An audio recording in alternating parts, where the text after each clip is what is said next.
All right, 7.3, analyzing geometric sequences in series. How can you recognize a geometric sequence from its graph? We kind of defined this already, but to give you guys a formal definition, a geometric sequence is when the ratio of any term to the previous term is constant.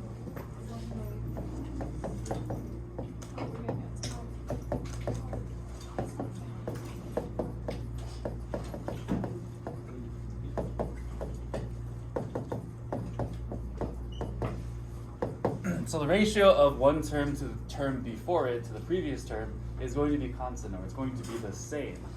In other words, in layman's terms, we are multiplying by the same number.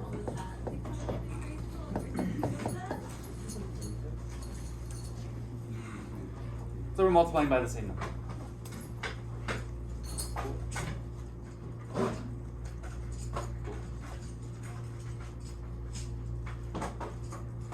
So the first thing I want to do is determine whether or not these guys are geometric or not. So looking at that first example, example 1a, do I notice anything consistent about what's going on here? Do I notice any patterns?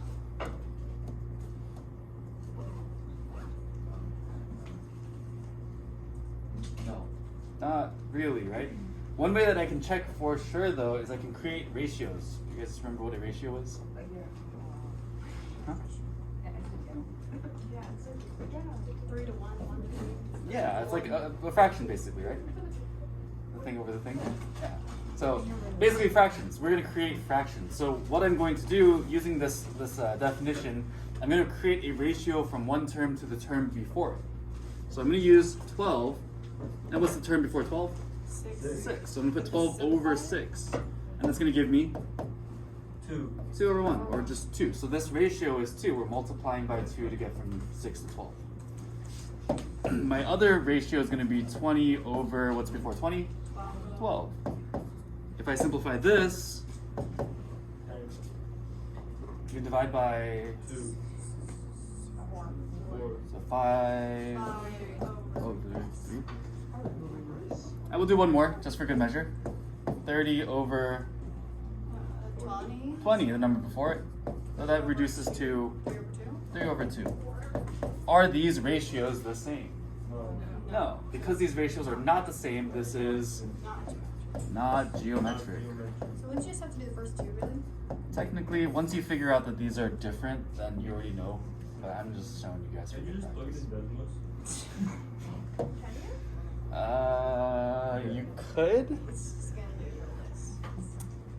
You could. But it's hard to tell just by looking at it from Desmos. Sometimes. Sometimes it's obvious. So try to do part B on your own. Tell me if this is geometric or not. If it is geometric, what's our ratio here?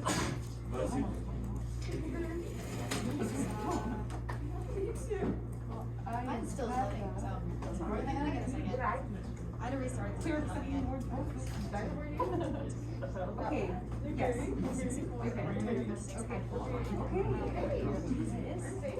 But I don't just. This is. What is it? 20 minutes divided by 6? Guess what? Or 9? Wait. I would say 8. Try 8.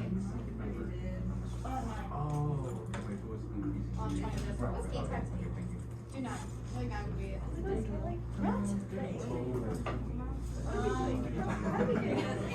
How do we get 2 over 1? What? All decimals. Listening and reading. It's all decimals towards 20. Three is not a It's just 3 So 8 isn't? I think so. Okay, then do 8 times 8 is 64, right? Yeah, that's how I did it. I literally don't I'm just an idiot, okay? Don't listen to me. Like, stop telling me to try these things. No. You can't do this.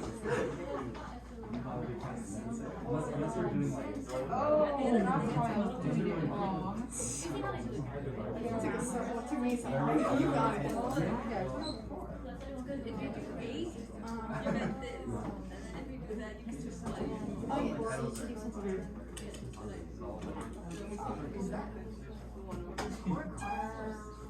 That's in No.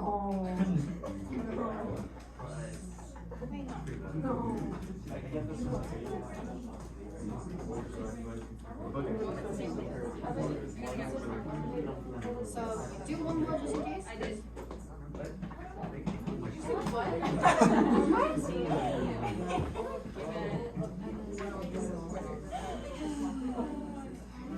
I still feel like I'm gonna Okay, I think this is fairly simple. So, what's our ratio here? 1 to 4. If I do 64 over 256, that becomes 1 over 4. 16 over 64 is 1 over 4, and we can kind of keep doing this, and we see that it's what? Sorry. We can see that it's going to be 1/4 all the way through. So this is, in fact, geometric. What? Am I writing geography? Please, let's not do No. Can you imagine if we just stopped here? Do your homework. Let's do CP for one. Even CP does more than this. What? Yeah. CP does more than this. Alright. We have an equation which is going to be kind of similar to the equation that we use for our arithmetic sequence, but it's actually a little bit easier. So that's nice.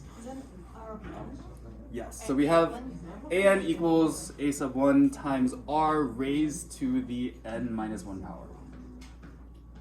So some of these terms should look familiar because we did use them for our arithmetic sequences. So what's A1 stand for?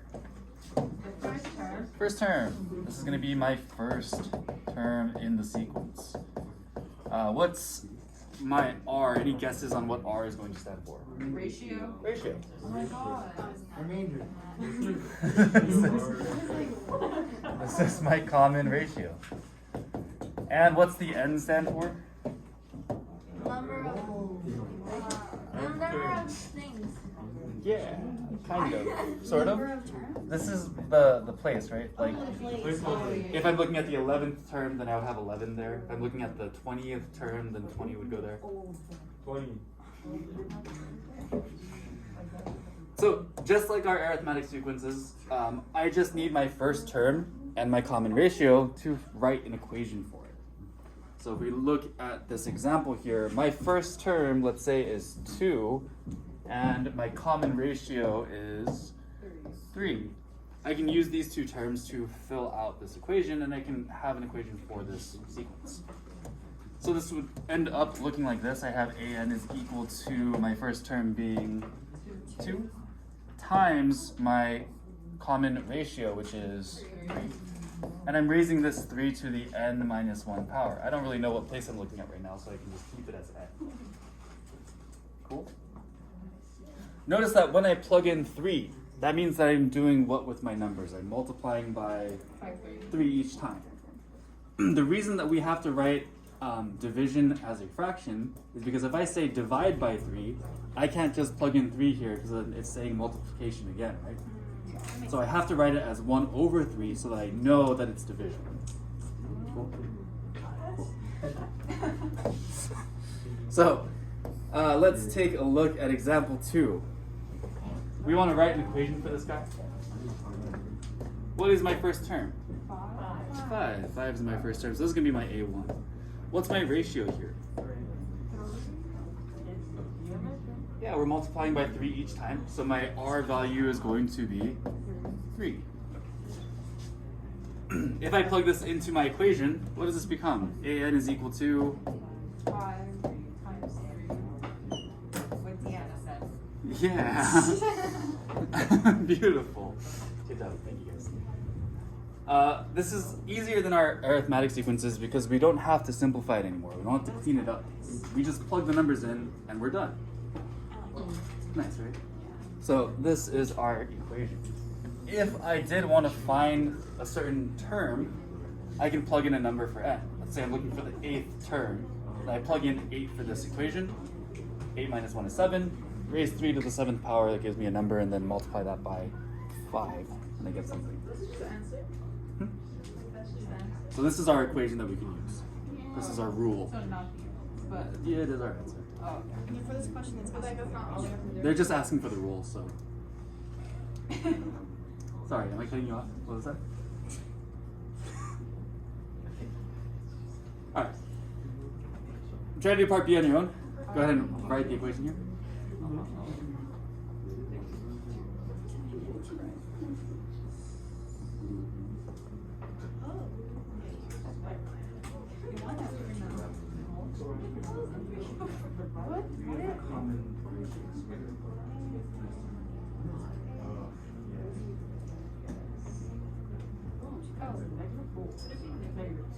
Yeah, because you're dividing and since 1 and 2 and it's a negative, so it's going down. Hang on, yes. Yes, negative, yes. I second guess myself.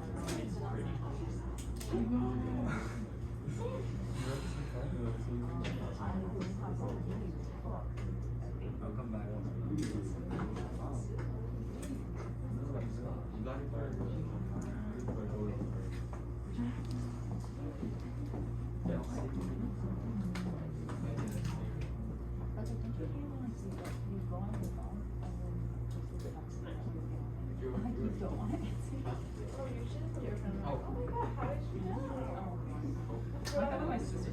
Okay. I think this is too easy, yes?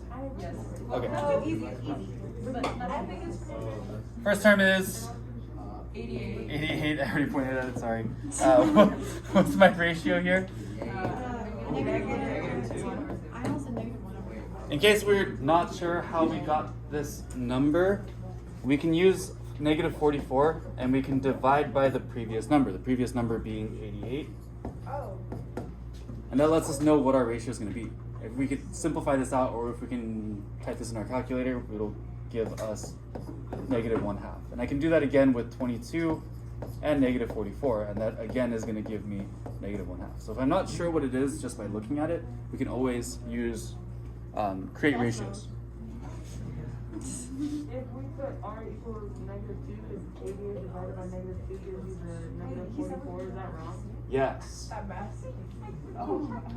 Because if I use negative 2 as my ratio, that means that I'm multiplying by 2 each time. Does that make sense? Because these numbers are getting smaller, we're dividing by 2 each time. So what does our equation look like?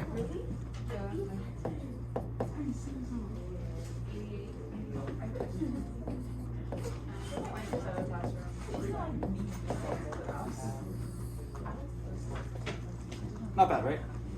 And again, if I want to find a certain term, I can plug in the term for n. With the fractions, it does get a little dicey, but you can always use Desmos to figure out what negative 1/2 raised to whatever power is. Cool? Questions? So far, so good? Okay. Let me know if you need a little bit more time for this, otherwise I'm going to scroll up. I need a little bit more time. Okay. Those of you that are done, take a look at the next example. What are we doing differently this time?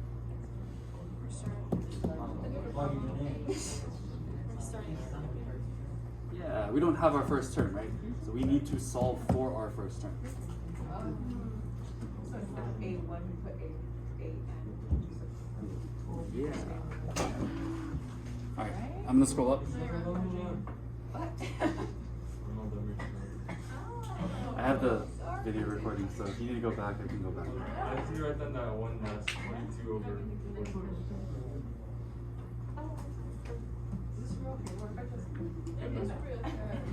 Okay. Writing a rule given a term and a common ratio. So here we're not given our first term. Since we're not given our first term, we need to solve for our first term. So this says that our A4 is equal to 12. What does this mean? The fourth sequence in the term is 12. Yeah, the fourth term here is going to be 12.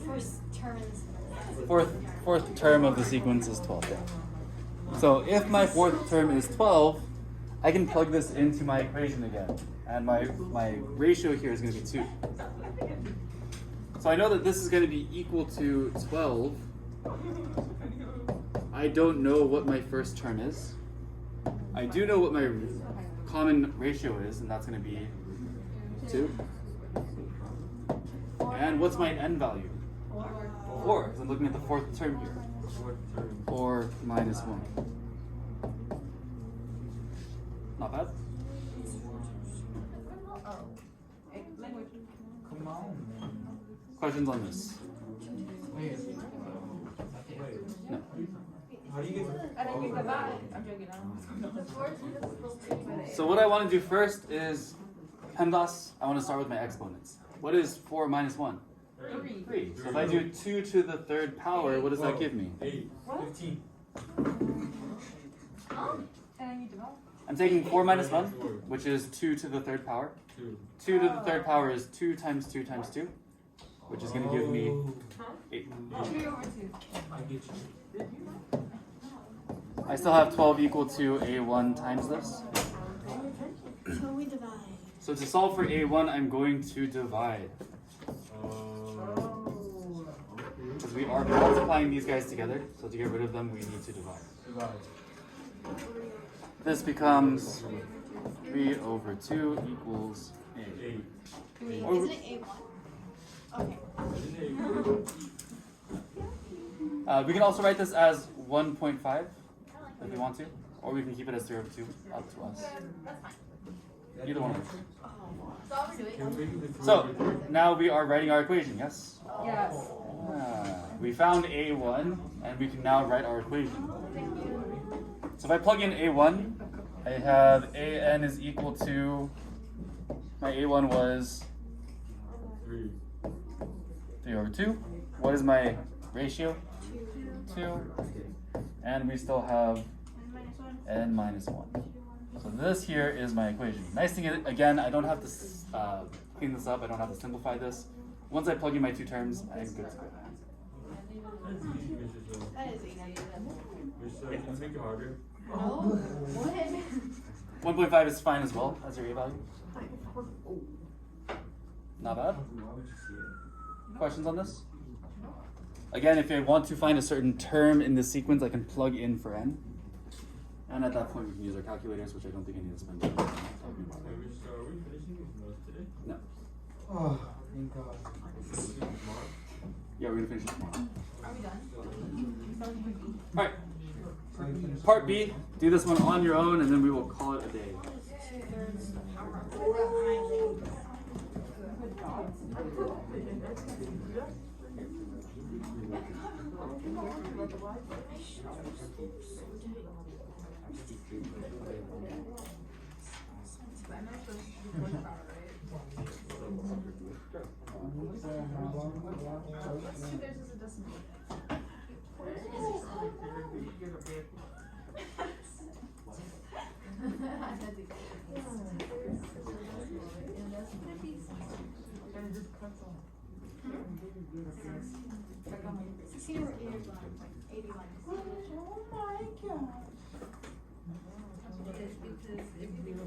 It's like saying, do you simplify it once you there, or do you think that's 16 over 80. Are you wondering what I'm doing? Yeah. It would be you do 2 times 4 Which is what? That's what a game. That's what is it? Times 2 is 8. Just simplify that, or did you add that? So we got that. Wait. Yeah. I just did not try. It's so high. You're too. Wait, so funny. When you're dividing up these things, don't you have to change it to You just like calculate.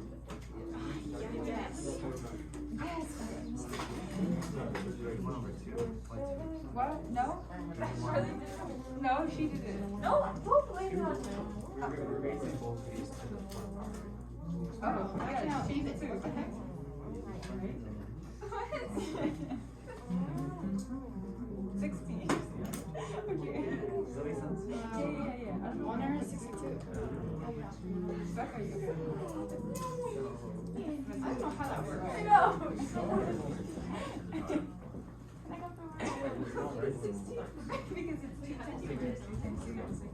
Oh. Why did you get it wrong? One over 16. Oh yeah. Oh, no, I said 162. I might have said 162. Honestly, I don't know. A1 is 162.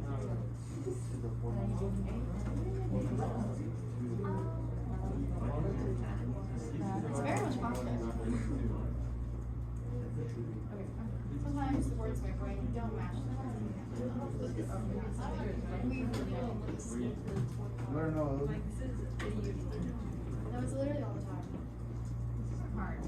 Oh, my brain hurts. You need some brain? You have a brain?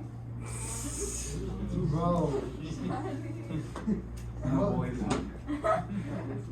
What's up, buddy? Oh, Mr. Sun. Rhetorical question. You didn't get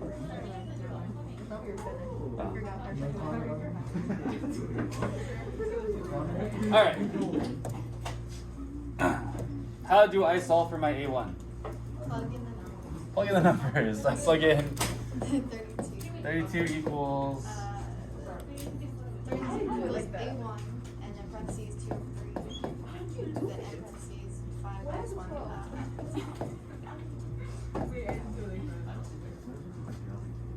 And you. Plugging in 5 because I'm looking at the fifth term, plugging in 32 because that's what it's equal to, and plugging in 2/3 because that's my common ratio. Do 2/3 to the power of 4. Yeah, what is 2/3 to the fourth power? 16 over 81. 16 over 81. Remember that we are raising both our numerator and our denominator to the fourth power. 2 times 2 times 2 times 2 is 16. 3 times 3 times 3 times 3 is 81. We still have 32 equals A1. Then you divide. And I divide. How do I divide fractions? You just Multiply by the reciprocal. Or you just put it in a calculator. Or you can use a calculator. So what does my A1 come out to? Comes out to what? 162. 162. 165. Am I going too fast? 2 over 8. Alright. So then what does my final equation look like? Oh,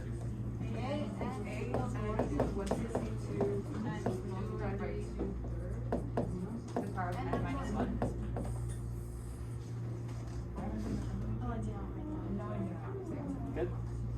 Questions on this? Not too bad, right? Yes.